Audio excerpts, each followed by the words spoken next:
28 bench points from Detroit. And now we go to a Game 7. One team goes home. One team goes to New York to face the Knicks in the Eastern Conference Finals.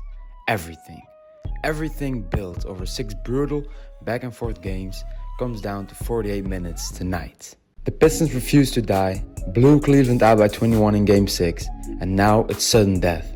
On Detroit's turf, in front of the loudest arena in the East right now. Are you ready? Let's break it down. Let's start with the obvious. Cade Cunningham is unguardable right now.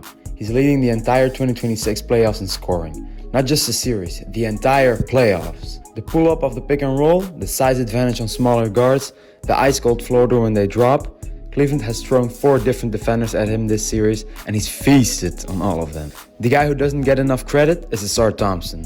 He has been an absolute menace on the defensive end this postseason. His stocks, steals plus blocks combined, are historic. We're talking record-breaking numbers for a perimeter defender in a single playoff run. He leads the entire playoffs in blocks and in steals. Every live ball turnover, every chase down block, Ausar is wrecking Cleveland's transition game before it even starts. And it's not just these two. The entire Detroit squad plays with a nastiness, a hunger that Cleveland simply hasn't matched. They swarm, they rotate, and they make you work for every single possession. 6 games in, and Cleveland still looks gassed by the fourth quarter. That's not a scheme problem, that's Detroit's identity wearing them down. Oh, and one more thing. Don't sleep on their interior depth. Jalen Duren hasn't played up to his all-star regular season, but even when he rests, the drop-off is minimal. Detroit's backup bigs, B2, and most importantly Paul Reed, come in and maintain that same physicality, that same paint protection. Cleveland can't exploit rotation gaps in the front court the way they need to because of these great backup bigs. Now let's talk about Cleveland's fatal flaw, the Harden dilemma. Look, Harden is brilliant. The vision, the playmaking, the ability to manufacture buckets in the half court, it's elite. But here's a problem. His style of play is actively killing this team in the series. Harden plays in slow motion on defense, and I mean that literally. Detroit is pushing the pace the moment his shot goes up, and Harden is barely across half court. That's not just a rotation issue, that's Cleveland surrendering easy buckets before the play even starts. Detroit is hunting him on switches, they know exactly where Cleveland's soft spot is.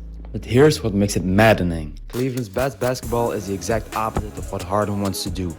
Donovan Mitchell in transition is a nightmare for any defense. And Evan Mobley running the floor is practically unguardable. This team is built to run, and Harden's half-court grind chokes that identity completely. You can't have it both ways, and in Game 7 on the road, that tension is going to be the difference. So if Detroit wins tonight and they match up with the New York Knicks in the Eastern Conference Finals, how does that look? Knicks Pistons will be rugged. Both teams want to play physically and make you earn every point. Brunson vs. Cade is an elite guard duel.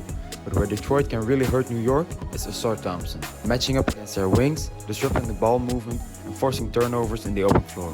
The Knicks haven't faced a defense this long and athletic all postseason. It's gonna be a war. Alright, prediction time.